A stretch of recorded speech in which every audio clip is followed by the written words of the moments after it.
La contrahistoria.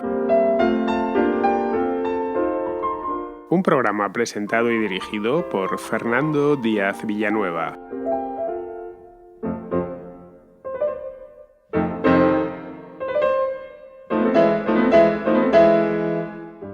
Se acaban de cumplir 80 años de la invasión alemana de Polonia, que ocasionó el estallido de la Segunda Guerra Mundial, eso es muy conocido, y puso a Europa y al mundo patas arriba durante casi 6 años. Pero no fue la única invasión que se produjo hace 80 años, es decir, en el mes de septiembre del año 1939. En aquel mes, Polonia fue invadida 3 veces desde 3 países distintos y por 3 países distintos. Una desde el oeste, otra desde el este y otra más desde el sur. Las potencias invasoras fueron Alemania, eso, como he dicho antes, es conocidísimo por todos nosotros. La Unión Soviética invadió desde el este y Eslovaquia, la pequeña república eslovaca que en aquel entonces estaba recién nacida, se apropió de 2 pequeñas comarcas en el sur del país, en el sur de Polonia, aprovechando que tanto alemanes como soviéticos habían decidido desmembrar Polonia y repartírsela. Lo que hicieron los eslovacos fue llegar a un acuerdo con los alemanes un par de meses antes y acto seguido pues pasaron a la acción e invadieron estos 2 pedacitos de Polonia muy pequeños. El país, es decir, Polonia, que había desaparecido como tal en el año 1795 tras la partición de la mancomunidad polaco-lituana entre prusianos, rusos y austriacos, se evaporó de nuevo en cuestión de días. Polonia estuvo desaparecido literalmente, además del mapa, entre 1795 y el año 1918, cuando terminó la Primera Guerra Mundial. Reapareció fugazmente en el periodo de entreguerras y volvió a desaparecer en 1939, pero esta vez solo desaparecería durante unos pocos años. En 1945 resurgió de sus cenizas con unas nuevas fronteras desplazadas hacia el oeste, eso es cierto, para perpetuar de este modo la invasión soviética del año 1939, que todavía no se ha deshecho. Lo que es hoy Bielorrusia, en buena parte, está en la antigua Polonia del periodo de entreguerras. Pues bien, hoy en la contrahistoria vamos a observar a vuelo de pájaro estas 3 invasiones que terminaron por dar forma al mundo contemporáneo.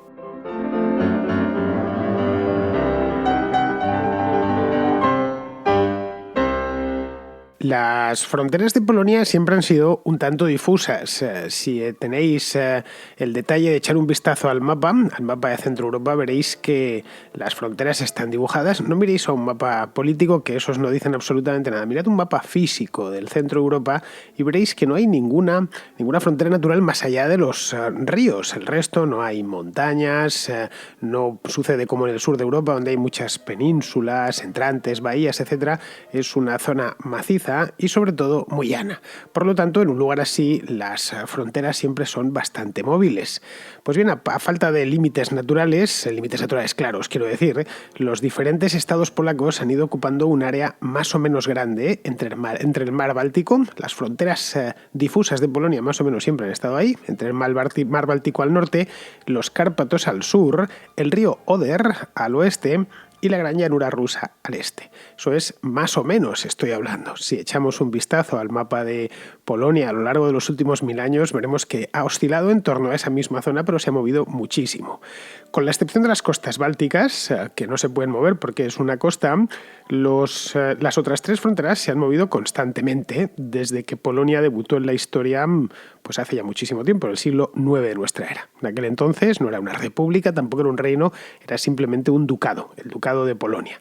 Este ducado se convertiría en reino poco después, en el año 1025, con la coronación del rey Boleslao I, así es como se llamaba, o al menos así es como se llama en español, como ha llegado hasta nosotros, que alcanzaría su máxima extensión 500 años más tarde, este reino de Polonia, con la unión de Lublin, que rubricó la fusión del Reino de Polonia y del Gran Ducado de Lituania en el año 1569, para formar esta mancomunidad polaco-lituana de la que os hablaba hace un momento. Bien, Los polacos y los lituanos son parecidos en cuanto a aspecto lingüístico y aspectos culturales. No es exactamente una lengua intercambiable, es decir, un polaco y un lituano se entienden a duras penas, cada uno hablando su idioma, pero son dos lenguas similares. Además, se da la circunstancia de que los polacos y los lituanos son los únicos católicos en esa zona de Europa. Más al este son ortodoxos y más al oeste son protestantes. Al sur sí, si bajamos hasta Eslovaquia, pues ya hay Hungría, ya volvemos a encontrar los católicos, pero tan al norte son los únicos que hay. De hecho, hoy en día, en el año 2019, siguen siendo, por supuesto, los únicos países de mayoría católica en esa parte de Europa. Bien, volvamos al año 1569, donde nos habíamos quedado hace un momento, cuando se conforma la mancomunidad polaco-lituana, cuando el reino de Polonia alcanza su máximo histórico. Esta mancomunidad tenía algunas peculiaridades. La primera es que en su seno vivían una gran variedad de grupos étnicos. No solo vivían polacos y lituanos. Había polacos y lituanos, lógicamente, pero también había alemanes, había rutenos, había ucranianos, había rusos. Esto en principio no importaba demasiado. En aquel entonces, en la Europa del siglo XVI, todos los reinos del continente, prácticamente sin excepción, eran multiétnicos. No era un problema que el rey y sus súbditos hablasen lenguas diferentes y no lo veía un problema ni los súbditos ni el monarca. Lo importante era que compartiesen fe, que compartiesen religión. En resumidas cuentas, que no había nacido aún la idea de Estado-nación, esta que apareció en el siglo XIX, y los súbditos no encontraban ningún conflicto en que el rey no hablase su idioma y no se dirigiese a ellos en su propio idioma. Entre otras cosas porque los reyes en el siglo XVI se dirigían muy poquito a los súbditos. No existían los medios de comunicación tal y como los conocemos. Uno pasaba toda su vida que solo conocía la efigie del rey por lo que veía en las monedas y poquito más, y quizá algún retrato. Era todo el contacto que podía llegar a tener con el rey. Si vivía en la corte, obviamente, pues tenía más posibilidades, pero tampoco muchas más, ¿eh? A poco que la corte fuese grande y el rey se rodease de algo de boato, la relación entre los monarcas y los gobernantes y los gobernados era muchísimo más tenue de la que existe en nuestros tiempos, que nosotros vemos a los gobernantes continuamente por televisión, a veces incluso en personas, porque van a mítines políticos, etc. Y lo mismo con los monarcas que quedan.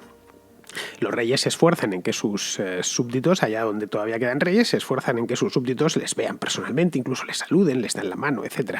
Esto en el siglo XVI no existía ni en la mancomunidad polaco-lituana ni en cualquier otro rincón de Europa. Por lo tanto, no había ningún problema. La cuestión era que el rey de Polonia era católico y los súbditos también, por lo tanto, asunto resuelto. Es decir, los polacos tenían ya gala en aquel entonces ser católicos, y más en el año 1569, cuando se había producido la reforma en Alemania. Estamos ya metidos en plenas guerras religiosas y el asunto de la confesión tenía bastante importancia. Estaba desangrando y todavía le quedaba a Alemania pues casi un siglo de desangramiento integral a causa de la religión, y los polaco-lituanos apostaron, y además de manera muy firme, por el catolicismo. Bien, eso por un lado. Por otro, a levante y a poniente de la mancomunidad polaco-lituana aparecieron dos poderosos imperios a lo largo del siglo siguiente, del siglo XVII, o los dos siglos siguientes, del siglo XVII y del siglo XVIII. En el este emergió el Imperio ruso y en el oeste otro reino muy belicoso, no era un imperio, era un simple reino, el reino de Prusia. Ojo, empezó a ser un reino en el siglo XVIII. Antes de eso ni siquiera había sido un reino. Era una dependencia del Sacro Imperio Oriental. Bueno, lo que fue la Prusia original no estaba ni siquiera en el Sacro Imperio. Eran los puros alrededores, la periferia del Sacro Imperio Romano-Germánico. A esto habría que añadir otro imperio que ya estaba ahí, que era el austriaco, que había estado ahí siempre. Les lindaban con él por el sur. Pero bueno, con ese se habían acostumbrado a vivir durante mucho tiempo. Entre los dominios de Austria y los de Polonia había además una línea de montañas que arrancaban en los Cárpatos, es un arco, y el arco carpático se llama, y continuaban por el macizo de Bohemia, que ya es de mucha menor altura y por lo tanto algo más permeable. Pero bueno, que había un límite físico, aunque fuese un límite físico pequeño, como es el macizo de Bohemia, seguía existiendo un límite entre eslovacos y polacos. La gran llanura, en un momento dado, empieza a interrumpirse y se levanta. No demasiado, no son los Alpes, ni los Pirineos, ni siquiera los Cárpatos, pero marca una pequeña... entretiene un poco, al menos, el paisaje. De allí hasta el mar Báltico no lo entretiene absolutamente nada porque aquello es llano como un plato. Bueno, pues con vecinos semejantes la mancomunidad fue perdiendo territorio. Era inevitable. Estaba rodeado por 3 imperios. Al principio, en el siglo XVII, todavía pudieron llegar a defenderse. Recibieron también ataques del norte de los suecos. Y a partir del siglo XVIII ya, pues... con muchísima rapidez. Empezó despidiéndose de los voivodatos orientales. Voivodatos es como se llamaban las regiones del... Bueno, y todavía es este término voivodato se sigue utilizando en muchos países del este de Europa. En la mancomunidad polaco-lituana se llamaba así. Empezaron despidiéndose de estos voivodatos orientales ante el avance ruso y luego sufrían además otro problema añadido. Otro imperio que estaba mucho más lejos, el Imperio Otomano, que estaba más lejos al menos en origen, se le puso las puertas. Y los otomanos entraron en Polonia 4 veces. En 4 ocasiones, en el año 1589, en 1621, en 1673 y en 1694, es decir, 4 veces en solo un siglo tuvieron incursiones más o menos violentas dentro de la propia Polonia. Para colmo de males, como os anticipaba antes, los suecos también invadieron el país durante la Gran Guerra del Norte, esto fue a principios del siglo XVIII. Es decir, Suecia está... pues al otro lado del Báltico. Suecia tuvo un siglo XVII y principios del XVIII especialmente belicoso. Hoy nos llama la atención porque los suecos suelen ser, y son de hecho muy pacifistas, pero no lo fueron tanto sus abuelos. A principios del siglo XVIII y finales del XVII era uno de los países más amigos de meterse en guerras y en problemas de toda Europa. Como veis, Polonia estaba asediada por los 4 puntos cardinales. Tan solo faltaba que los prusianos se pusiesen en marcha. Y esto mismo es lo que ocurrió en el siglo XVIII, ya después de aquella gran guerra del norte. Los prusianos tenían una particularidad, este reino, y es que estaban al este y al oeste de Polonia. Estaban una parte, Brandeburgo, estaba al oeste de Polonia y al este estaba la Prusia oriental, en torno a la ciudad de Königsberg, que era una ciudad ya antigua, fundada en el siglo XIII por cruzados alemanes, que había pertenecido en su momento a la Liga Hanseática. Evidentemente, si esto ponemos el tiempo a correr, con tantos enemigos, en un vecindario tan mal avenido, con tanta testosterona junta, pues uno de ellos tenía que desaparecer de ese vecindario. Y el que desaparecieron fueron los polacos. Es decir, aquello no podía concluir más que con la desaparición de Polonia, que era el jugador más débil en una partida en la que solo podía apostar quien iba muy fuerte.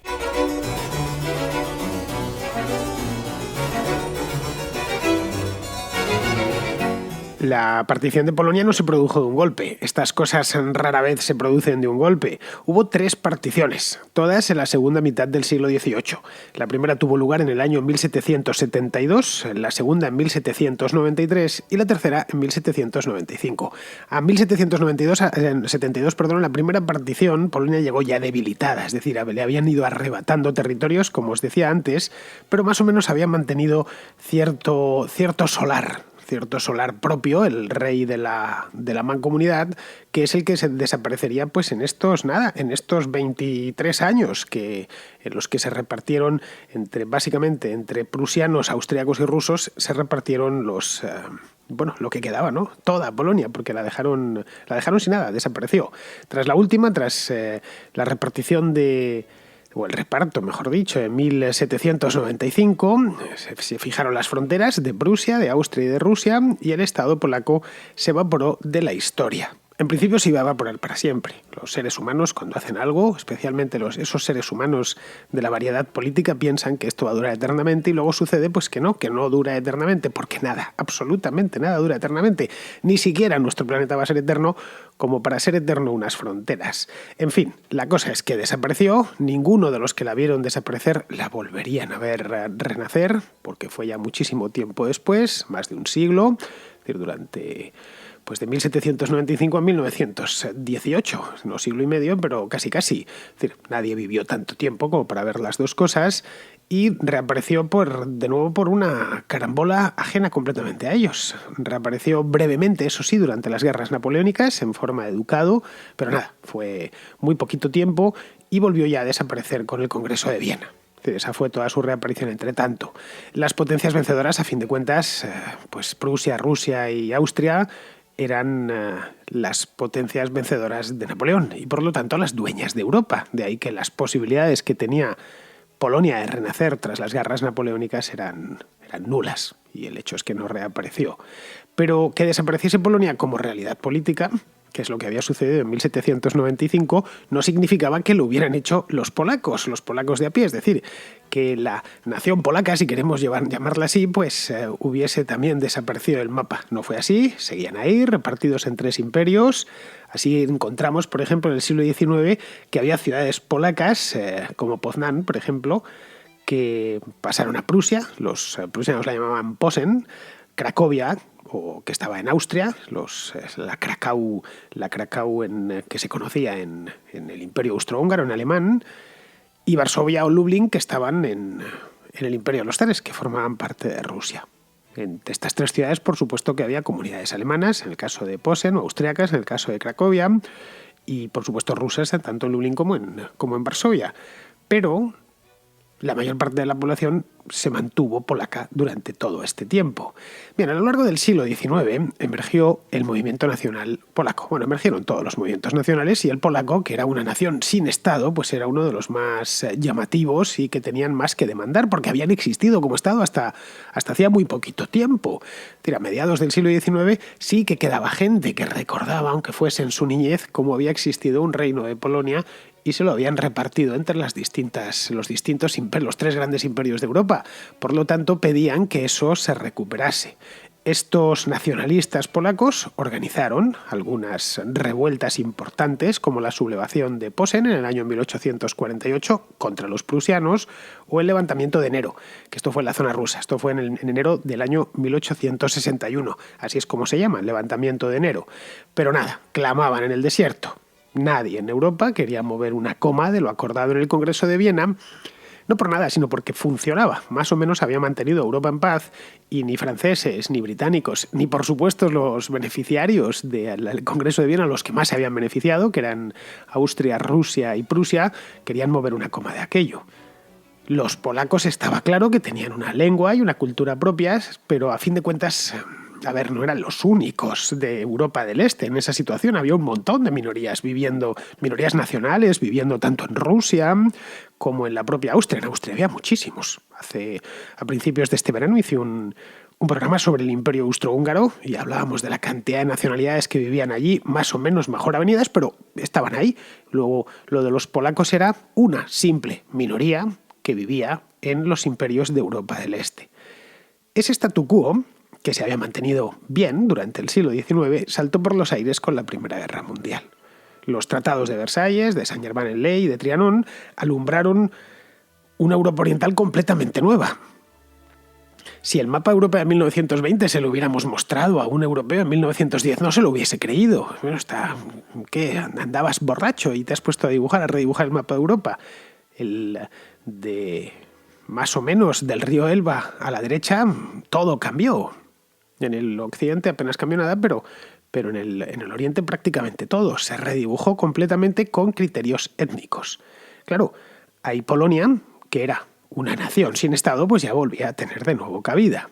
Así que en el año 1918 nació la República de Polonia. No fundaron un reino, sino una república sobre el país que los aliados habían dibujado, no sobre lo que ellos creían, sino sobre lo que se había dibujado en la mesa de Versalles. Se habían puesto un mapa, muchos que además ni siquiera habían estado en Polonia en su vida, y pusieron a dibujar, bueno, pues esto va a ser Polonia. Incluía todo lo que había sido la Polonia rusa completa. Rusia había firmado previamente un acuerdo con las potencias centrales, con Alemania, el de Brest-Litovsk, en el año 1918 a principio, y le había cedido a Alemania toda esa parte, y también incluía parte de la Polonia austríaca y de la Polonia prusiana. Como habían perdido la guerra, prusianos o alemanes y austriacos pues tuvieron que ceder una parte para que se formase Polonia junto a esa zona que había sido rusa. Bien, para darle una salida al mar, porque el país les salió demasiado continental, pero darle una salida al mar sin entregarles la Prusia continental, que estaba mayoritariamente poblada por alemanes, se habilitó un pasillo que dieron en llamar Pasillo de Danzig por la mayor ciudad que estaba ahí. Pero la propia Danzig no formaba parte del país, no formaba parte de Polonia. Se le dio un estatus especial, una ciudad libre, bajo la protección de la República Polaca, que es la que se encargaría de las relaciones exteriores, de la cuestión de las aduanas, emitía unos pasaportes especiales y de la Sociedad de Naciones. Era como no sabían muy bien qué hacer con aquello, pues decidieron dejarlo como ciudad libre. Algo parecido a lo que sería, por ejemplo, Tánger, en el estrecho de Gibraltar. Pero en el caso de Danzig lo que tenía era una simple... Tánger tenía un estatus colonial, estaba gobernado por un consejo formado por potencias europeas. En el caso de Danzig no. El caso de Danzig tenía su propio senado, que elegían los Danzigers, los habitantes de la ciudad. Tenía unos 2.000 kilómetros cuadrados, era la ciudad y todo su entorno.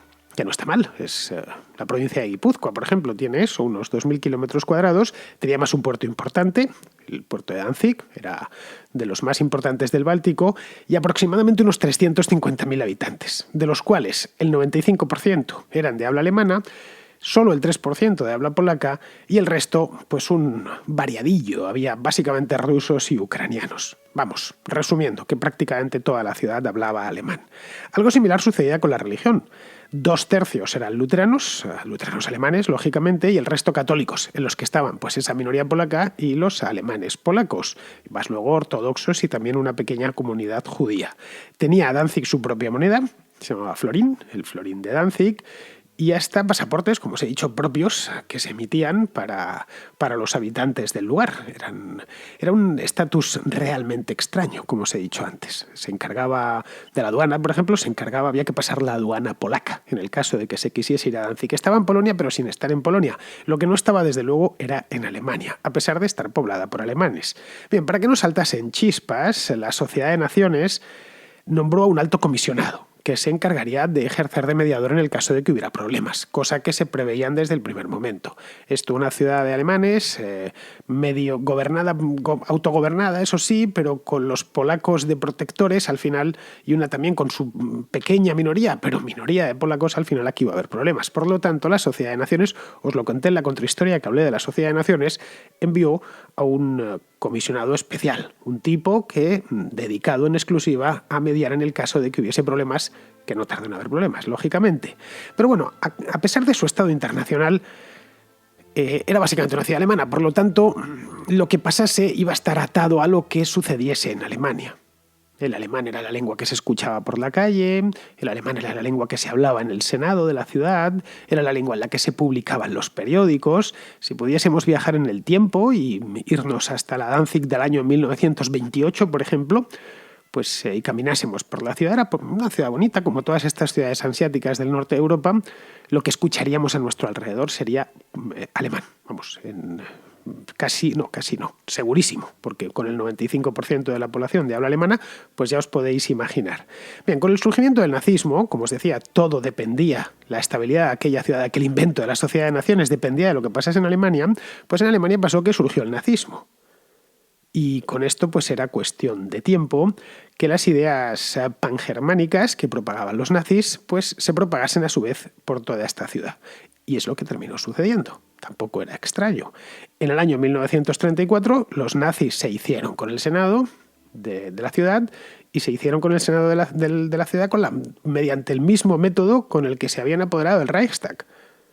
Un poco antes, es decir, mediante unas elecciones completamente libres. Pero como llevaban ya un tiempo, además habían ganado en Alemania, llevaban un tiempo haciendo propaganda, convenciendo a los Danzigers que estaban sometidos, que había que reunificarse con la Gran Alemania, pues no fue muy difícil que los candidatos miembros del partido nazi, que había unos cuantos, por cierto, pues ganasen aquellas elecciones del año 34.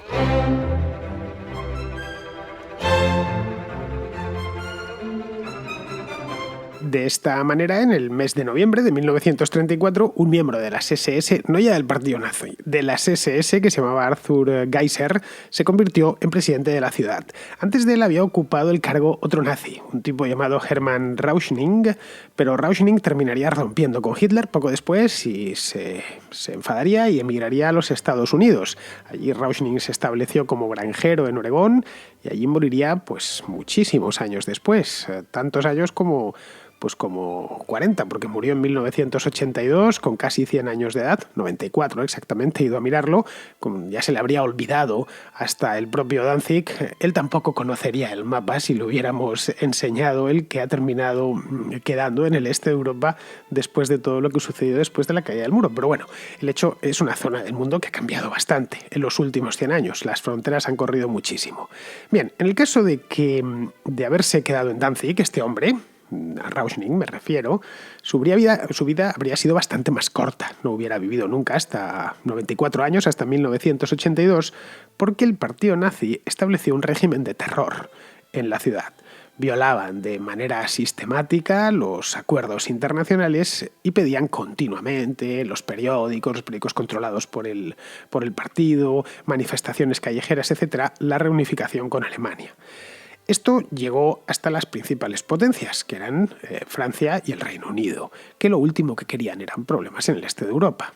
Así que en el mes de septiembre de 1938 accedieron a reunirse con Hitler y con Mussolini en la ciudad de Múnich, para resolver, entre otras cuestiones, no solo lo de Danzig, por supuesto, sino pues los problemas que había habido de la anexión de Austria, lo de los Sudetes en Checoslovaquia, y estaba incluido también los problemas en Danzig.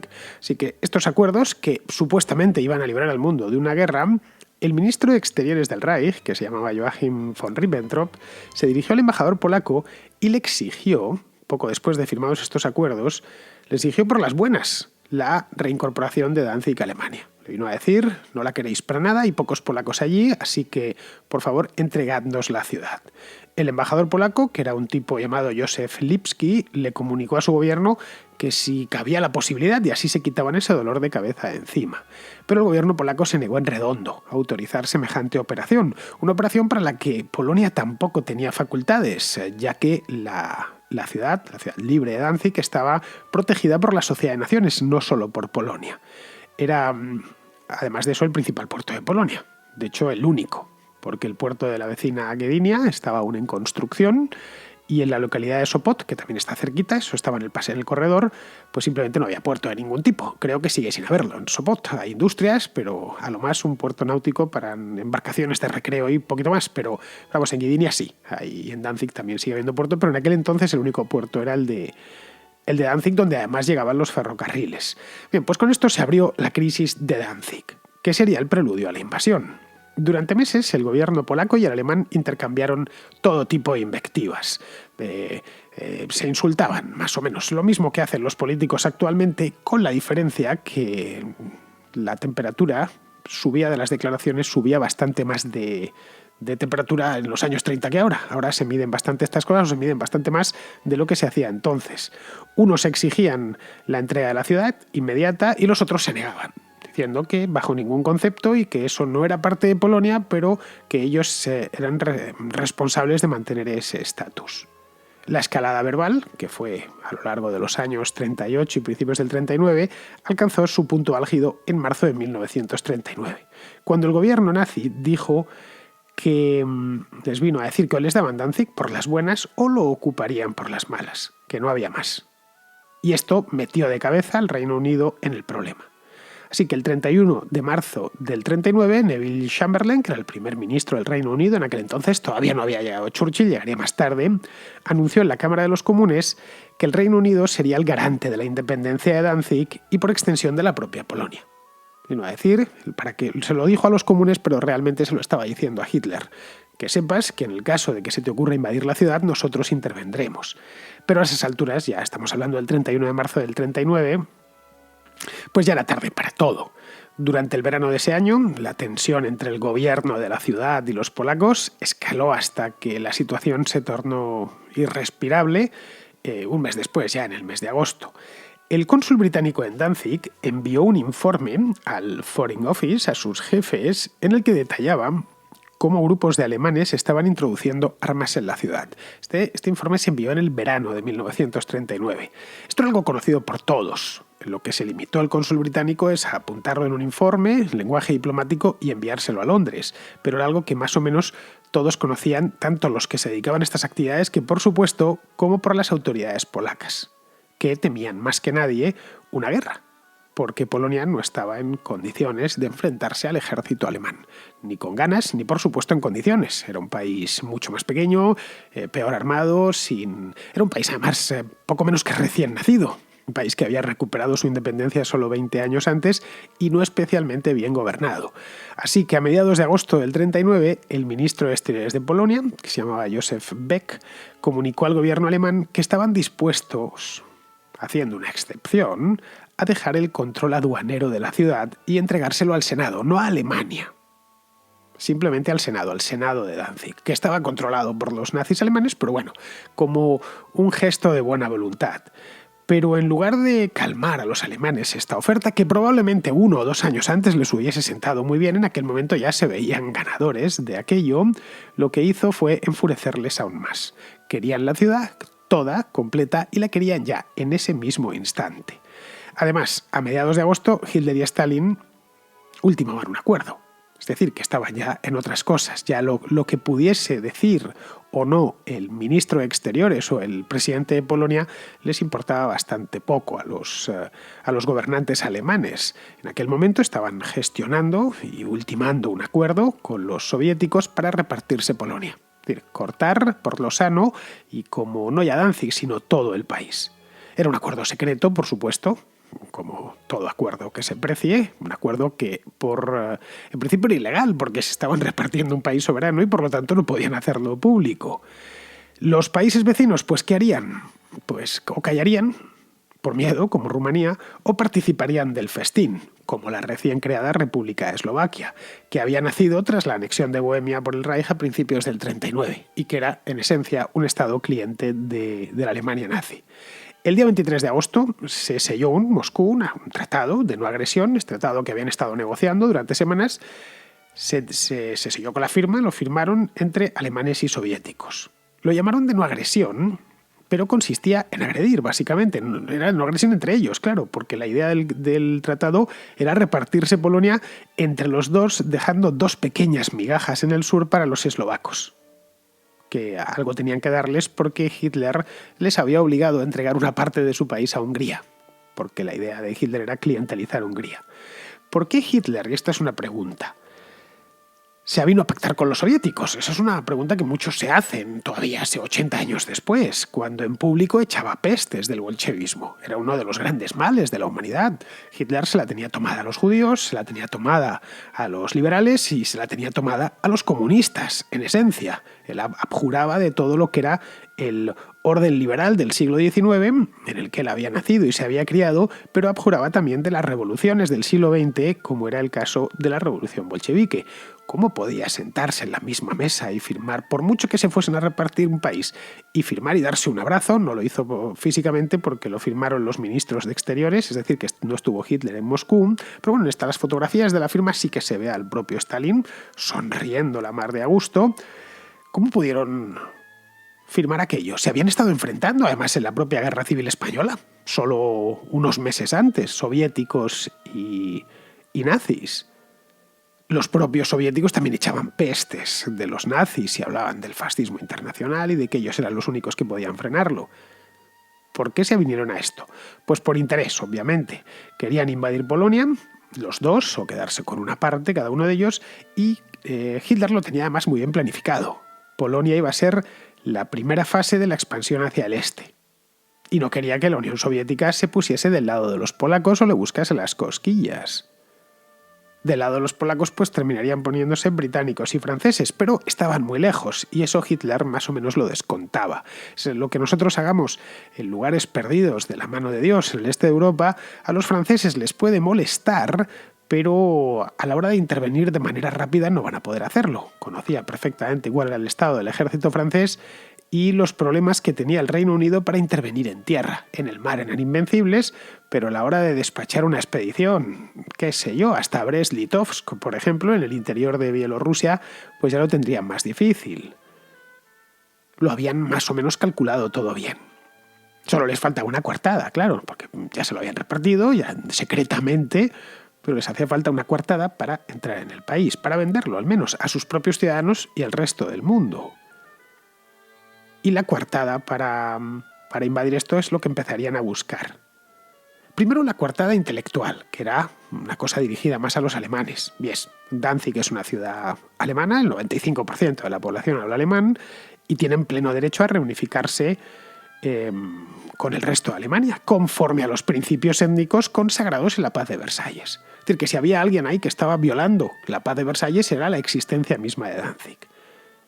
Pero claro, eso era solo una coartada, ya digo, intelectual para venderla dentro de casa e incluso también fuera, para que los británicos o los estadounidenses o el resto del mundo lo entendiese. Es decir, Hitler, la idea que tenía no era reunificar Danzig ni el corredor. No se limitaría a ocupar esa ciudad y anexionarla. Lo que planificó es una invasión a gran escala que estaba dirigida a borrar Polonia del mapa.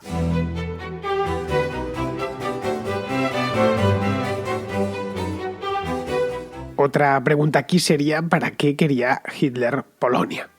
En Polonia, a fin de cuentas, en Danzig hablaban alemán, pero en el resto del país no, había alguna minoría alemana. Por ejemplo, la antigua ciudad de Posen, que había sido reintegrada dentro de Polonia, pero en buena parte del país no vivía un solo alemán. ¿Para qué quería invadir el país entero? Es decir, aquí la coartada étnica ya no funcionaba. La quería invadir y apropiársela para poner en marcha su tesis del Lebensraum, es decir, del espacio vital.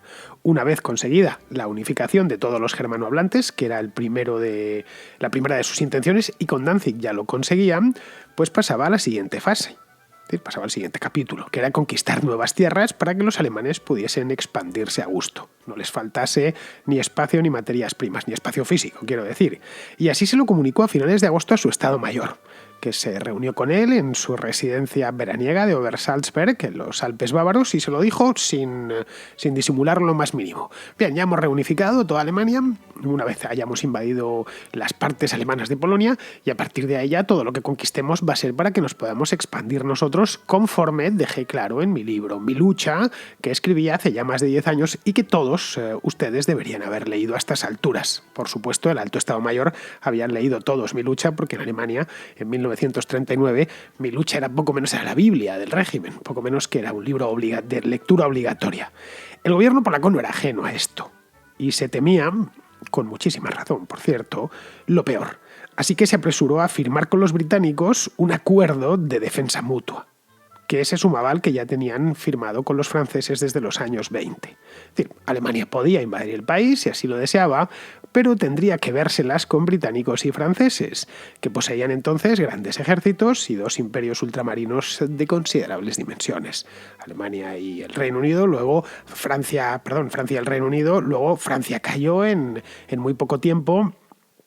Y al Reino Unido Alemania la puso en jaque durante el año 1940, pero eso en aquel entonces todavía no se sabía, y cuando uno se pone a entender la historia tiene que poner su cabeza en el momento, no en lo que sabemos después. Pero bueno, el hecho es que Hitler, enterado de esto, trató de persuadir a los británicos a través de terceras personas, claro, no personalmente, disuadirles de interferir, que aquello poco menos era un asunto interno de Alemania en el que no debían meter las narices. Se ofreció incluso a colaborar con el Reino Unido en el futuro. A fin de cuentas, los consideraba arios, es decir, germánicos, como eran los propios alemanes. Bien, pero seguía con su idea, al margen de lo que hiciesen en Francia o lo que hiciesen en el Reino Unido. Así que, para distraer la atención, el gobierno alemán anunció que estaba dispuesto a negociar el estatus de Danzig. Que eran gente dialogante, que estaban dispuestos a sentarse en una mesa con polacos, con los propios Danziger, ellos mismos, con los aliados occidentales, y en Londres recibieron esta noticia aliviados. diciendo: por fin, parece ser que este hombre entra en razón, es bueno que hablemos con él, como hicimos en Múnich el año anterior, en 1938, así que ahora todo va a ir bien. Pero claro, era todo una estratagema alemana. En esos mismos momentos, el Estado Mayor alemán estaba planificando la operación de bandera falsa que justificaría la invasión. El gobierno polaco no era tan optimista como el británico. El día 29 de agosto ordenó movilización general. Pero el Reino Unido y Francia le pidieron que la interrumpiese hasta que se llevasen a cabo esas negociaciones que había prometido Hitler. No va a haber negociación de ningún tipo, pero bueno, se la creyeron tanto en París como en Londres. Arguyeron que le pidieron por favor al gobierno polaco que no hiciese eso porque eso provocaría a Hitler, pero a esas alturas Hitler no necesitaba provocación alguna. 2 días más tarde, en la madrugada del 31 de agosto, una estación de radio de Gleiwitz, en la Alta Silesia, fue atacada por supuestas tropas polacas que eran en realidad soldados alemanes con uniforme polaco. La clásica, arquetípica operación de bandera falsa. Dejaron incluso unos cadáveres en el lugar, que eran unos presos de Dachau, del campo de concentración, que ya estaba abierto, estaba desde el año 33 abierto, cerca de Múnich, con un uniforme polaco. Gleiwitz, no hace falta que os lo diga, estaba dentro de territorio alemán. Vamos, que estaba ya todo listo para que el Führer diese la orden de invadir. Tras esta operación, tras el ataque de Gleiwitz, lo que hizo la prensa alemana es llevarlo al día siguiente a toda portada, con fotografías.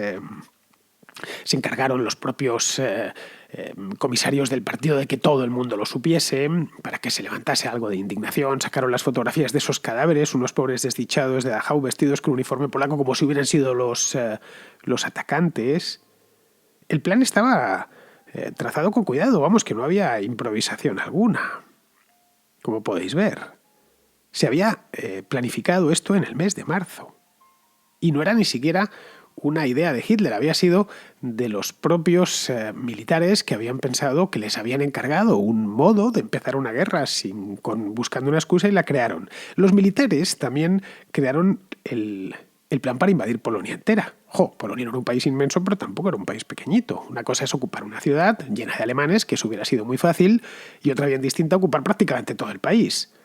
Un país que está poblado por gente que además tiene armas y un ejército.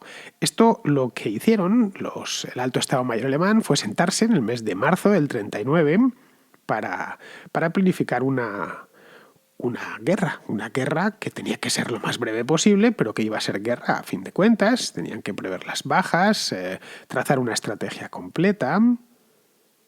En este caso, además, Hitler les dejó hacer, a diferencia de otras campañas que vendrían después, especialmente la Operación Barbarroja y la campaña de Rusia. Aquí dejó hacer a los militares. El primer disparo sonó frente a Danzig, a las 4:45 de la mañana del 1 de septiembre. Hasta en eso habían pensado. Los alemanes, cuando van a la guerra, son como en cualquier otro ámbito de su vida, son gente muy organizada, y habían pensado cuál debía ser el primer disparo. Y lo daría un viejo acorazado, el Schleswig-Holstein, que era un viejo buque botado en el año 1906, en tiempos todavía del Segundo Imperio, que había hecho incluso la Segunda Guerra Mundial, había estado en la batalla de Jutlandia, y lo tenían allí delante del puerto de Danzig. Os preguntaréis qué hacía el Schleswig-Holstein en Danzig. Pues estaba de visita de buena voluntad, curiosamente. La buena voluntad consistió en unos cañonazos a la base polaca de Westerplatte, y nada más. Estas eran las salvas. Las salvas del Schleswig-Holstein avisaban que empezaba la invasión, que tenía que empezar la invasión terrestre. La Wehrmacht había planificado la invasión con 2 grupos de ejércitos, comandados por Franz Halder, que era un general de artillería bávaro que había combatido en el frente oriental durante la Primera Guerra Mundial y que, por lo tanto, pues conocía bien toda aquella zona. El ejército del sur estaba capitaneado por Gerd von Rundstedt y penetraría en Polonia desde la Silesia Superior y desde Eslovaquia. Y luego el ejército del norte, comandado por Fedor von Bock, partiría de la Prusia Oriental y de Pomerania y ocuparía el pasillo, el corredor de Danzig y la propia Danzig, mediante una pinza. Bien, a partir de ahí seguirían avanzando y una vez que ambos ejércitos se encontrasen, se dirigirían juntos a por Varsovia, donde esperaban encontrar la mayor resistencia. Supusieron, con buen criterio, que los polacos dejarían que los invasores avanzasen en otras zonas, pero no permitirían que entrasen en su propia capital, aunque fuera solo por el El contenido simbólico, claro, cuando en una guerra ha caído la capital, pues el invasor se ha quedado con tu capital, pues la guerra se puede decir casi que la has perdido. Los alemanes contaban con un arma que no era nueva, pero que sí había evolucionado mucho desde la Primera Guerra Mundial. Me refiero a la aviación. La Primera Guerra Mundial hizo uso de aviones en algunos momentos, un uso intenso, como esas batallas míticas en los cielos de Francia, con el Barón Rojo y tal, pero fue más propagandístico que otra cosa. Las grandes batallas de la Primera Guerra Mundial no se hicieron en el aire. Los aviones eran pequeños, iban poco armados porque la tecnología daba lo que daba, tenían un efecto importante en la retaguardia. Es decir, el Imperio Alemán utilizó a Manfred von Richthofen, lo utilizó mucho en los periódicos y en toda la que era la propaganda a favor de la guerra, pero von Richthofen no decidió la guerra, ni muchísimo menos. Si la hubiese decidido, obviamente los alemanes la hubiesen ganado. En la Segunda Guerra Mundial ya sería la aviación un arma importante, y esto lo vieron los nazis desde el primer momento. Para esta operación, que fue la primera, la de la invasión de Polonia, la Luftwaffe asignó a la operación un total de 2.300 aeronaves, entre cazas, bombarderos y aviones de transporte y de observación. Vamos, que los cielos de Polonia eran completamente suyos, y desde el principio, porque la aviación polaca era pequeña y estaba anticuada. Tenían pocos aviones y los pocos que había pues eran de los años 20, algunos que habían incorporado en los años 30 como aviones de entrenamiento, pero que no se podían medir con los cazas alemanes. Fue tal la superioridad aérea durante la invasión de Polonia de los alemanes que solo necesitaron, de esos 2.300 que os decía, solo necesitaron 1.600 aviones de todos los que habían asignado a la operación. Berlín contaba además con aparatos de última tecnología, como el Junkers, el 87B, que es más conocido como Stuka, que se había empleado ya previamente en la Guerra Civil Española y que realizaba devastadores bombardeos en picado. El clásico sonido del Stuka, cuando esto es muy habitual de películas y documentales que lo ponen cuando atacaba. También contaban con otro más moderno todavía, el Messerschmitt Bf-109, que había debutado solo 2 años antes, también en la Guerra Civil Española, por supuesto. La Guerra Civil había sido para los alemanes un auténtico campo de pruebas, especialmente de armas nuevas, con un coste muy bajo. Esa es la verdad. Algún coste en vidas, pero poquito más. Y luego, junto a ellos, el alto mando alemán puso sobre el campo de batalla 2.750 carros de combate de los más avanzados que existían en el mundo en aquel momento y 9.000 piezas de artillería.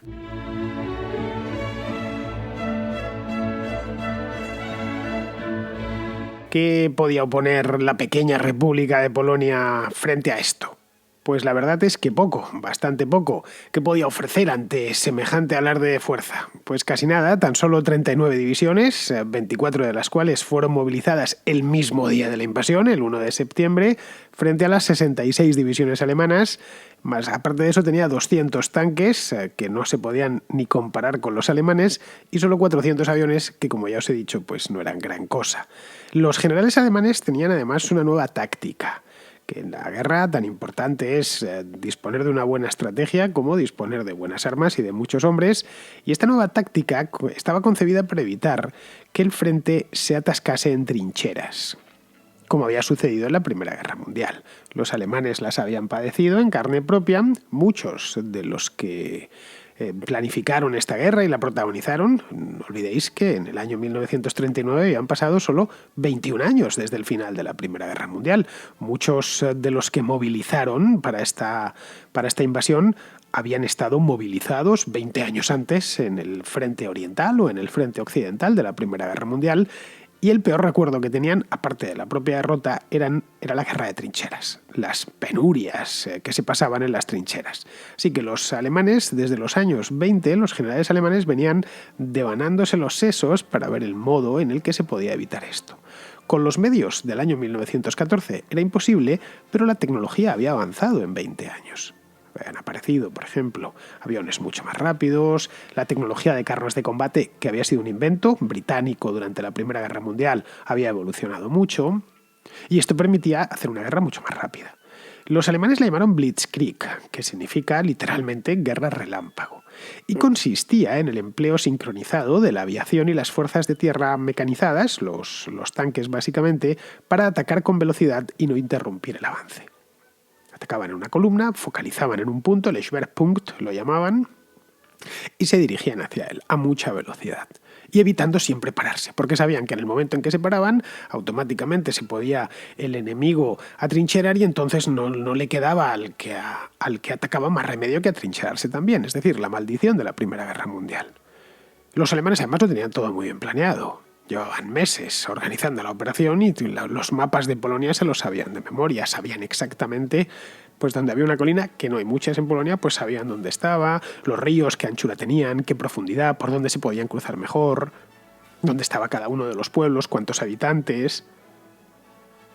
Los polacos, en cambio, tuvieron que improvisar sobre la marcha. Ya os he dicho que de las 39 divisiones que movilizaron, 24 las movilizaron ese mismo día, poco menos que los sacaron de casa a los reclutas y les entregaron un fusil. Los polacos primero se plantearon defender la frontera. Esa fue la primera idea. Todo deprisa y corriendo, ¿eh? No habían pensado en una invasión seriamente. Se había barajado desde Varsovia, desde el gobierno alguna vez, y si estos nos invaden, bueno, nos quitarán Danzig y el resto no lo tocarán. Y no habían pensado en una invasión a esta escala. Por lo tanto, improvisaron y pensaron que lo mejor era defender la frontera, pero claro, es que era muy larga, son 1800, o eran en aquel entonces. La frontera germano-polaca era de 1800 kilómetros, por lo que se decantaron por apostarse tras los ríos.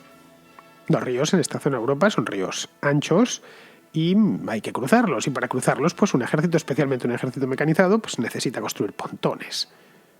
Y allí detrás de los ríos resistirían hasta que llegase la ayuda del Reino Unido y de Francia, que ellos presumían que iba a ser inmediata y que además se iban a plantar allí en cuestión de semanas, que tendrían a toda la flota británica apoyándoles en el Báltico y que los franceses no sabían muy bien cómo, pero que se plantarían de una manera u otra para ayudarles allí o atacarían directamente a los alemanes desde el oeste, lo que les obligaría a desviar fuerzas. Evidentemente no sabían lo que se les venía encima e ignoraban que sus aliados iban a declarar la guerra a Alemania, pero no a intervenir en Polonia, porque la guerra les había pillado tan de sorpresa como a ellos. Ni franceses ni británicos se esperaban que Hitler fuese a invadir Polonia de esta manera. Hubiesen podido gestionar, por ejemplo, la anexión de Danzig. De hecho, la Operación Pekín, que se llevó a cabo a finales de agosto, consistió en que los polacos enviaban a 3 acorazados hasta Inglaterra para que volviesen luego con la flota británica a recuperar Danzig, porque era lo que pensaban que iban a hacer, pero no, Danzig fue el menor de los problemas. El 8 de septiembre los alemanes ya estaban en las puertas de Varsovia, es decir, habían ido a toda velocidad. Les llevaría tiempo tomarla, eso sí, les llevaría 20 días tomarla y tras aquello la guerra había terminado, al menos para ellos.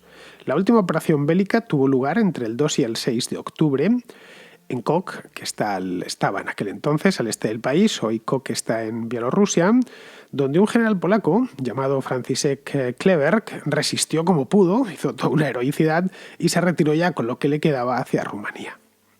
Para entonces la invasión por el otro lado, el lado soviético, ya se había completado. La invasión por el lado soviético se empezó, el día 17 de septiembre. En aquel momento el gobierno polaco aún retenía ciudades importantes el 17 de septiembre. Estaban defendiendo Varsovia, pero todavía retenían Lublin, Leópolis o Grodno, por ejemplo. Y la administración polaca como tal se mantenía con dificultades, pero se mantenía en pie. Le quedaba muy poquito tiempo, pero aún se mantenía en pie. Stalin no quería ser menos que Hitler y puso toda la carne en el asador.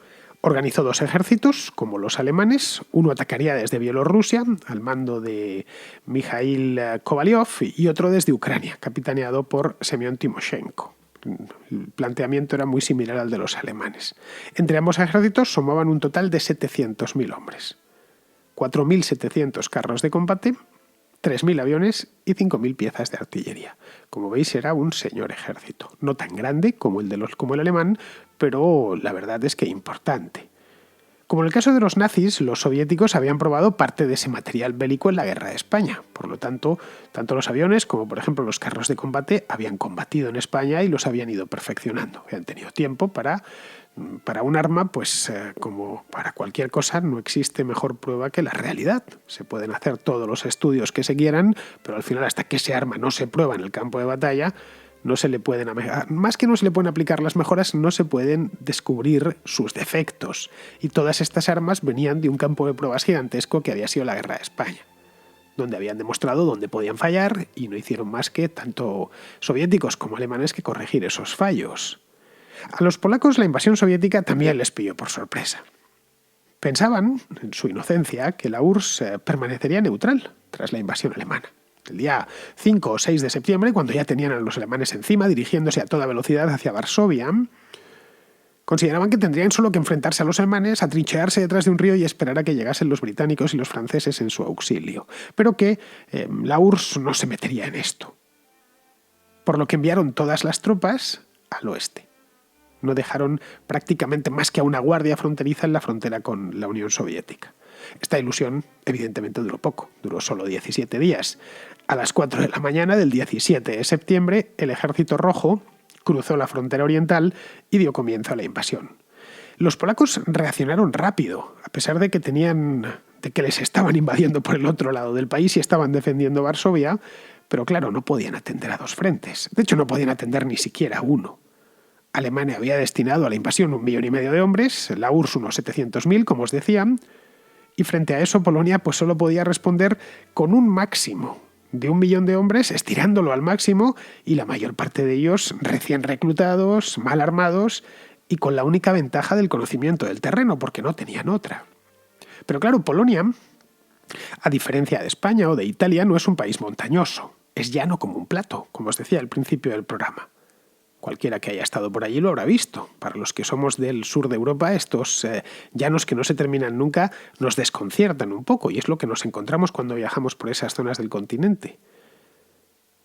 En el caso de Polonia, pues en lo que uno se encuentra es, aparte de un país bien bonito, porque lo es, todo hay que decirlo, se encuentra el teatro de operaciones idóneo para la guerra moderna y para los ataques aéreos sincronizados con el avance de las unidades blindadas. Por eso fueron tan rápido. A la Blitzkrieg le ayudó y mucho el hecho de que su debut fuese en un país como Polonia. No lo sé, pongamos por caso que hubiesen invadido España en septiembre del año 1939. Pues lo habrían tenido bastante más complicado los invasores. El país es una isla rodeada por mar y unida al continente solo por un istmo montañoso, en el que además no abundan los pasos fronterizos, en los Pirineos, quiero decir.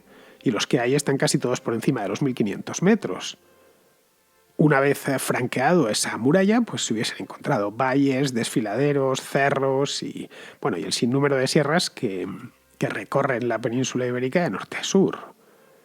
Polonia es una gran llanura, recorrida por ríos que bajan mansamente hacia el mar Báltico. Es decir, no había resistencia posible porque los polacos no tenían ni dónde atrincherarse, ni dónde esconderse, ni dónde emboscar a las tropas invasoras. Así que 5 semanas después de comenzada la invasión, el 8 de octubre, todo había terminado. Se podría decir, realmente había terminado un poco antes porque lo que quedaban eran unas pocas bolsas de resistencia, pero el 8 de octubre ya había terminado, estaba completamente pacificado. Era una paz de cementerios, pero estaba pacificado lo que había quedado de Polonia, que era nada. Y ese día el país quedó oficialmente ya anexionado al Tercer Reich por un lado. Y la parte oriental se integró en las repúblicas socialistas soviéticas de Bielorrusia y de Ucrania.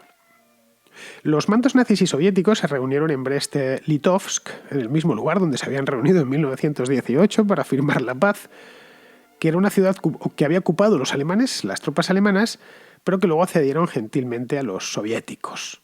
Hoy sigue siendo la frontera entre Polonia y Bielorrusia, la ciudad de Brest-Litovsk. Allí confraternizaron las tropas invasoras y celebraron incluso un pequeño desfile. De esto hay muchas fotos, podéis buscarlas por internet. El desfile lo presidía Heinz Guderian y Semyon Krivoshein, que eran generales ambos de caballería blindada.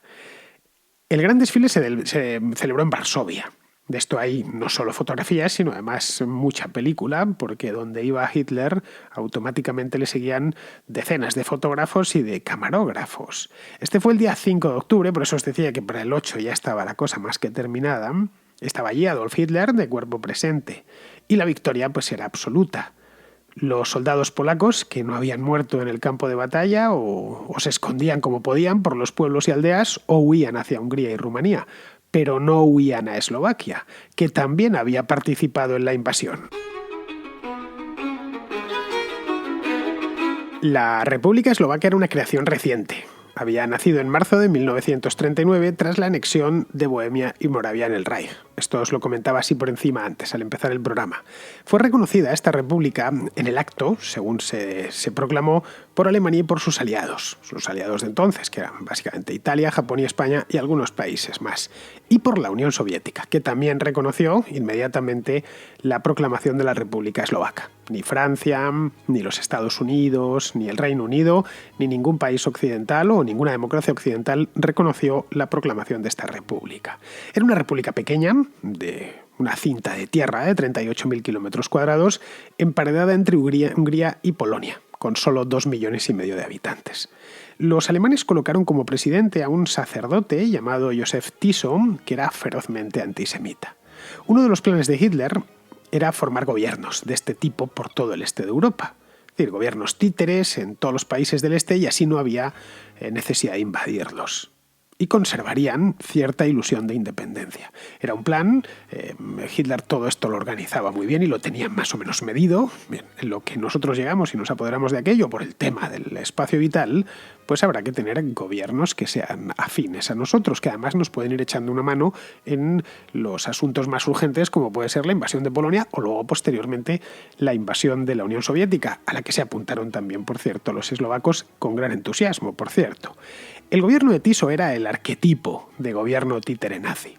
Berlín le pidió, por ejemplo, nada más proclamarse la república, le pidió que cediese a Hungría unas comarcas al sur de la propia Eslovaquia, que eran de mayoría húngara, a cambio de que le compensase en el futuro con unos territorios en Polonia.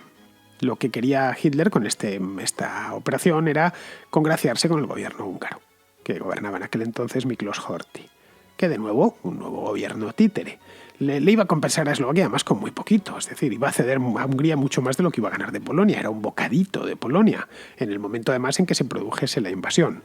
Así que en julio de 1939 los gobiernos de Alemania y de Eslovaquia sostuvieron una reunión secreta en la que se fijaba la compensación.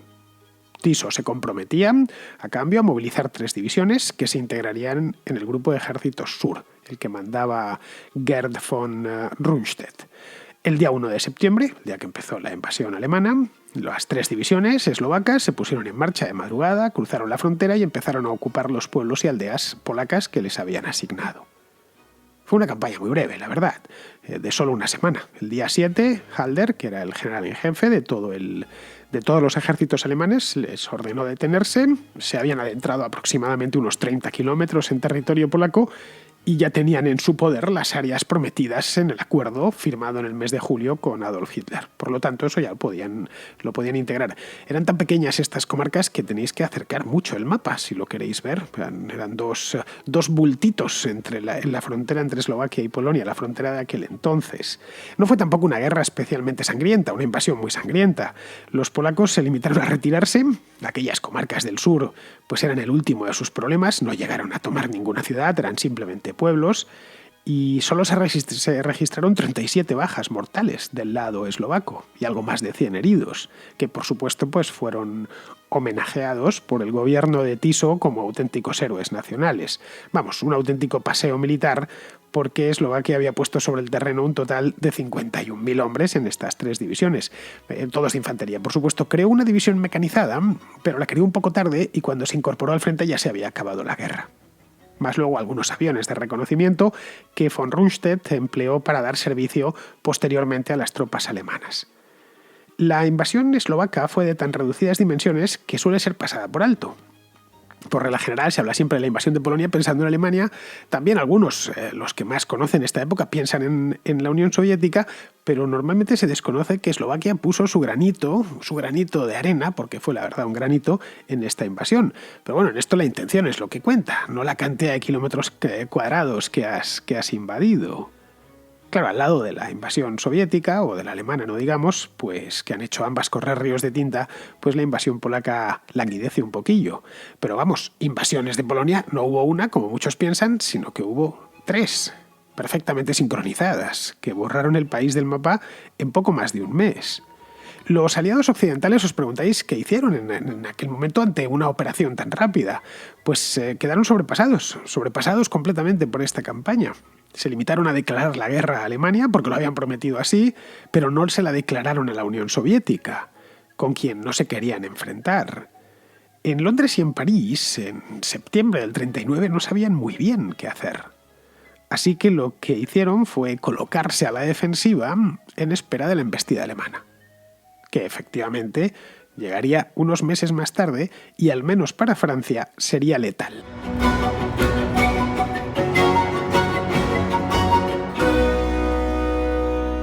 Espero que haya sido de vuestro agrado este capítulo dedicado a la invasión de Polonia, de la que se están cumpliendo 80 años, como os decía, las 3 invasiones de Polonia. Así que vamos ahora con el contrasello, que es esta sección de consultas históricas que tanto os gusta. Digo que os gusta porque me llegan muchísimas llamadas, tengo un montón de ellas pendientes. Así que vamos a por ello. El contrasello. El espacio de ruegos, preguntas y reflexiones de la contrahistoria. Empezamos con Ariel, que es argentino y además es habitual de la contra, que tiene un comentario sobre una contrahistoria que hice pues hace ya un tiempo sobre los Totenkopf. Buen día, Fernando. En general todas las mañanas, mientras trabajo acá en mi taller, siempre pongo alguna contrahistoria. Y hoy le tocó a los tristemente famosos los Totenkopf. Y se me vino cuando vos comentabas el tema de que los tipos se suicidaban, ¿no es cierto? Y extrapolándolo a la realidad actual de la gente que vive en una realidad, qué sé yo, detrás de la cortina de hierro y de repente el muro se cae, o acá en Argentina los kirchneristas que se dan cuenta que de repente todo lo que habían creído era una mentira, que era un gran sistema de robo. Un mecanismo que se da habitualmente es, si la realidad te supera, lo que tenés que hacer es negar la realidad, simplemente como eso. Soportar la idea que tu ideología masacró millones de gente, tanto los nazis, los comunistas, es insoportable esa idea. Entonces, ¿qué más fácil es decir? No ocurrió, negar la realidad, negar el pasado. No ocurrió, y al no ocurrir, semejantes atrocidades nunca existieron, o no robó, entonces negamos la realidad directamente. No sé, es algo que se me ocurrió en el momento que escuchaba la contrahistoria. Bueno, Ariel, ya sabes, es el clásico recurso de la negación, que es habitual entre fanáticos cuando su sistema se ha venido abajo y sus creencias se han demostrado a dónde nos pueden llegar, ¿no? Esto se dio entre muchos alemanes tras la derrota de la Segunda Guerra Mundial. Habían creído a pies juntillas en el nazismo y cuando al terminar la guerra contemplaron el desastre y la carnicería, muchos prefirieron negarlo en la intimidad y no hablar de él. En Alemania se abatió un espeso silencio durante 2 o 3 décadas sobre el tema de lo que se había hecho durante la guerra. Los aliados, los norteamericanos especialmente, lo que hicieron en muchos lugares de Alemania donde había un campo de concentración era que sacaban en Weimar, por ejemplo, que estaba el campo de Buchenwald al lado, sacaban a los alemanes de sus casas y les llevaban a ver los cadáveres de los judíos, los hornos crematorios, en fin, todo lo que es las auténticas atrocidades que se habían hecho allí.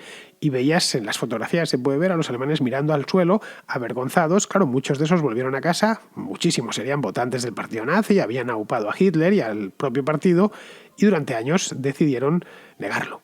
Negárselo a sí mismo, aunque no podían negarlo en público porque era evidente. pero pasar a la negación, el esto no puede ser. Algo similar pasó tras la implosión de la Unión Soviética, 40 años después, en los años 90 ya, que se vio, y esto lo pude ver yo con mis propios ojos, los comunistas más convencidos, no solo en Rusia, sino también en otras partes de Occidente, como por ejemplo España, pues pasaron a la fase de negación. Te decían aquello de que eso no era posible, que lo de la Unión Soviética no había sido auténtico comunismo y te lo trataban de explicar. Pero bueno, ya sabes que la realidad y el fanatismo no suelen llevarse muy bien.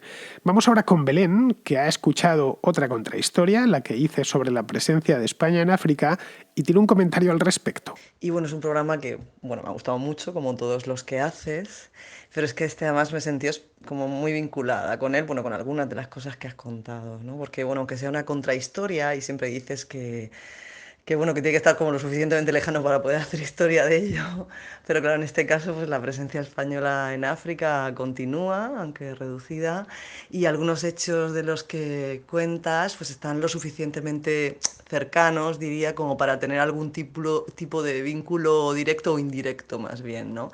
En mi caso, pues es con el Sáhara, ¿no? Y en concreto, pues mi padre, que fue militar y estuvo ahí en el Sáhara, así que bueno, las cosas que contaba, pues yo las iba recordando de cosas que contaba mi padre cuando yo era pequeña. Y estuvo, pues sí, en el Ayun, en Villa Cisneros, en IFNI, participó pues en esa que has llamado Guerra Fugaz de IFNI, en el Salto de Tiliwin.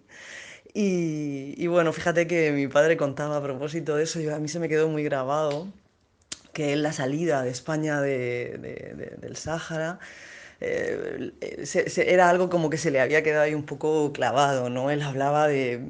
Es que los dejamos, los abandonamos a su suerte, decía, los abandonamos a su suerte, a los saharauis. Así que se sintió ese vínculo, ¿no? Del que también has hablado. He estado veranos, pues sí, en campamentos aquí en la costa murciana con niños saharauis. Y bueno, he vivido en Melilla, he vivido en las Islas Chafarinas. No sé si sabes que es una isla con un destacamento militar, pero durante un tiempo los militares podían llevarse a sus familias a la isla. En mi caso, estoy hablando hace bastantes años, fue como en los 80 o así, yo creo que fue en el 83, 84, yo era pequeña. Y bueno, pues nada, simplemente compartirte, pues bueno, algunos detalles en relación con esa contrahistoria que has contado, que me ha encantado, y además en mi caso, precisamente por ese vínculo, me ha incluso hasta emocionado. ¿Eh? Un abrazo, Sara. Pues sí, efectivamente, Belén, es una historia muy reciente, la de España en África. Vamos, tan reciente como que Guinea se independizó en 1968, hace solo medio siglo. Hice la semana pasada o la anterior, no recuerdo, hice un contracorte para los patronos precisamente sobre esto, sobre la independencia de Guinea Ecuatorial, tratando de explicar cómo se produjo aquella independencia y por qué se produjo. Y lo del Sáhara es más reciente todavía, ese se abandonó, además el verbo es abandonar, porque es lo que se hizo con el Sáhara Occidental en 1976, vamos, hace solo 43 años. Luego además sucede que en el norte del continente africano pues hay dos ciudades españolas. Ceuta está muy cerca de la península, eso es cierto, son unos kilómetros al otro lado del estrecho de Gibraltar, pero no Melilla, donde sí se percibe cierta sensación de aislamiento. Caray, no sé si habrá sido por allí, pero vamos, supongo que sí, porque se están las chafarinas. Los ferries de Transmediterránea o de Balearia les lleva sus 8 horas llegar hasta Melilla, Salen de Málaga, creo que es a las 11 de la noche, y llegan allí pues como a las 6 o las 7 de la mañana del día siguiente. Es decir, lo mismo que se tarda en ir de Madrid a Nueva York en avión. Por cierto, Melilla es una ciudad cargada de historia y bien bonita, que merece la pena visitar. Tiene además un clima estupendo, prácticamente todo el año hace bueno, y una playa en el mismo centro de la ciudad.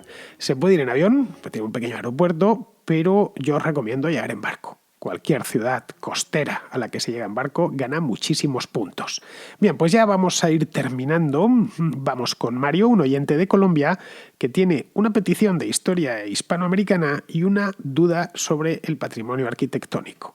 Quiero saber si podrías hacer un programa acerca de la guerra que hubo entre Paraguay, Uruguay, Argentina y Brasil, donde ocurrió el funesto hecho de la batalla de los niños.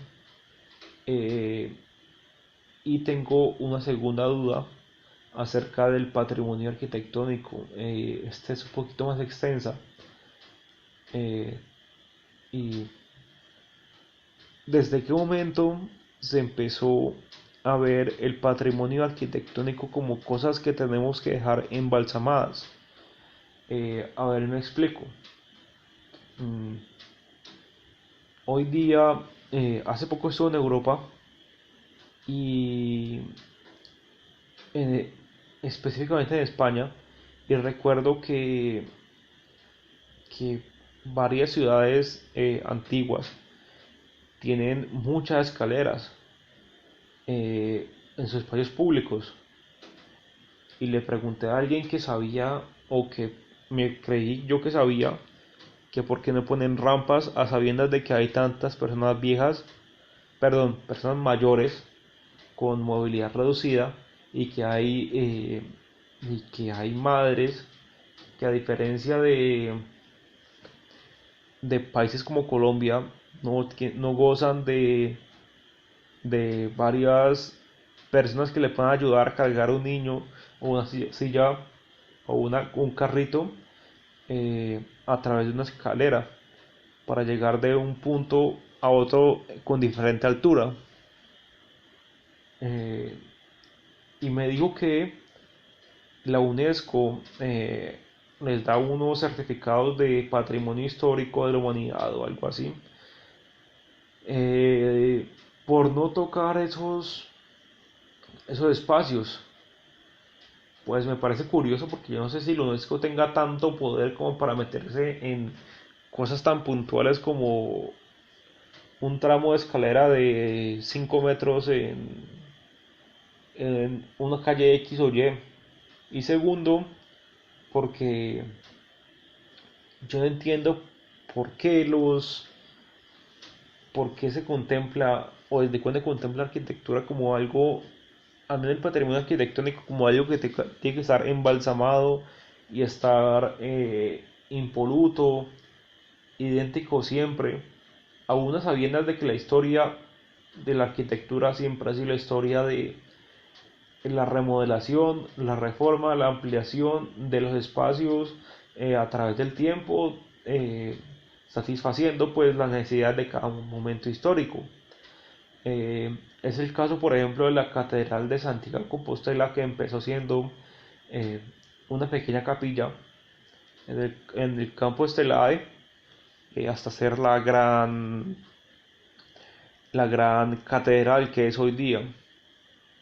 Eh, por un lado eso, yo no digo que le tumben una torre, por ejemplo, a la Catedral del Mar, y que le dejen a Rem Koolhaas o a Frank Gehry hacer una torre nueva con su estilo tan particular.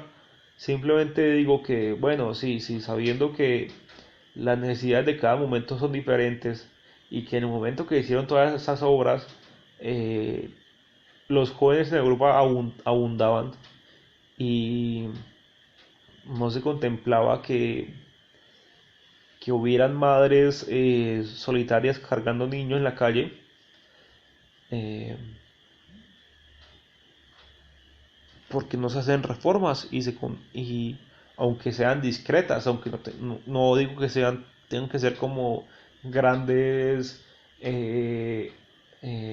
obras fastuosas, sino simplemente rampas muy discretas, o cambiar la pendiente de algunas calles. Bueno, quiero saber qué piensas tú, o si conoces a alguien que me pueda dar información, o si me puedes recomendar un libro que me pueda aclarar dudas. Muchas gracias y éxitos con el programa.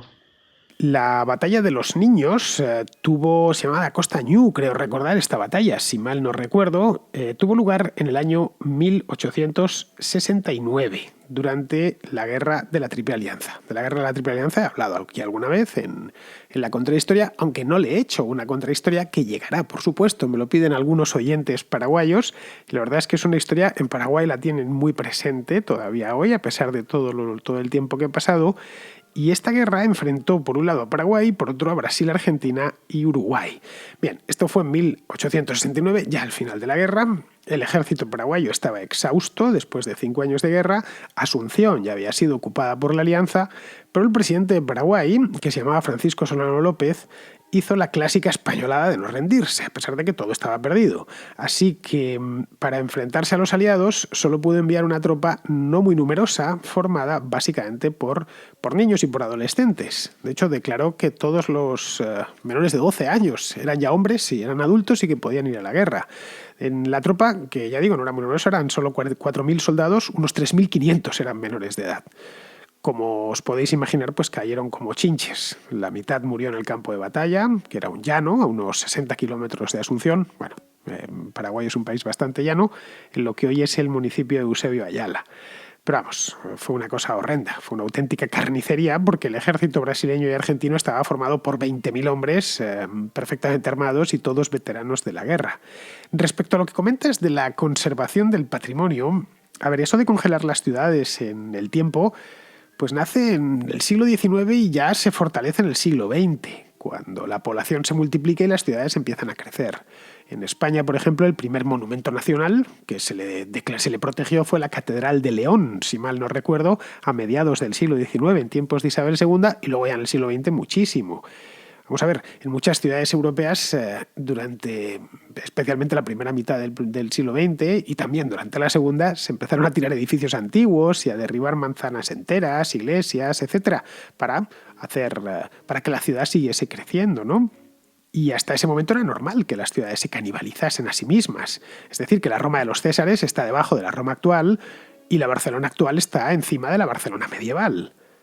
Mira, poco que uno se detenga a mirar en cualquier ciudad antigua, puede diferenciar las épocas y cómo la ciudad ha ido rehaciéndose de manera orgánica. Eso en el siglo XX cambia radicalmente, porque la población crece muchísimo, las ciudades crecen muchísimo y además cambia el enfoque y la valoración del pasado. Y no solo ya por las autoridades, sino por los mismos habitantes de sus ciudades. Mira, la ciudad en la que yo vivo, que es Madrid, no es especialmente antigua, al menos para los estándares europeos. Madrid tiene unos 1000 años de edad, pero no me gustaría nada que tirasen la Plaza Mayor, por ejemplo, que es del siglo XVII, para hacer, no sé, encima una torre de oficinas, o que reconvirtiesen el Palacio Real en un centro comercial acristalado. Vamos, ni yo ni ningún madrileño.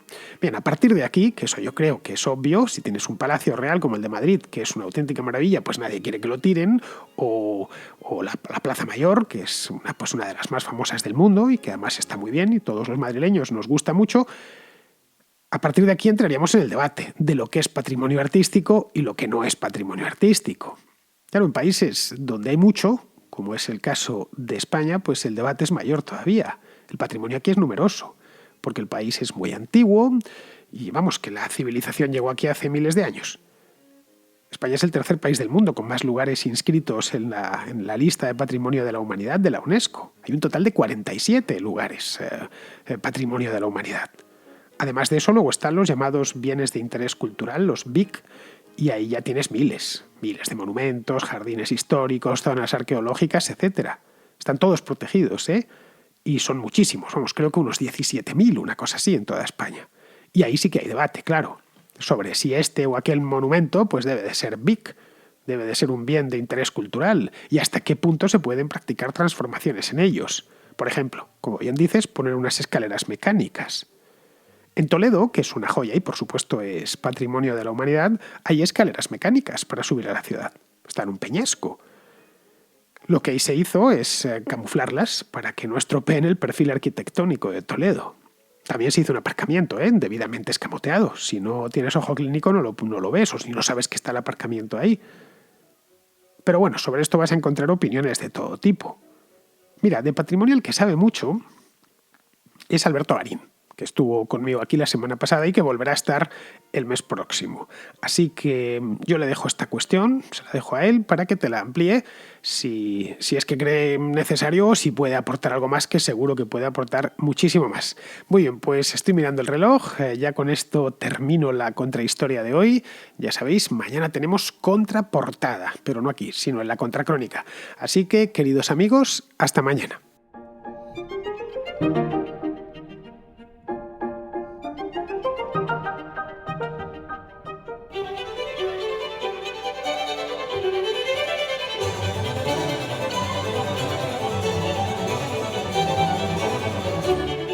La Contracrónica y la Contrahistoria son 2 programas de radio independiente que existen gracias a sus oyentes. Si te gustan, puedes patrocinarlos. Lo puedes hacer de 2 maneras, a través de patreon.com/Díaz Villanueva o instalando la aplicación de iVoox en tu teléfono y pulsando la tecla Apoyar.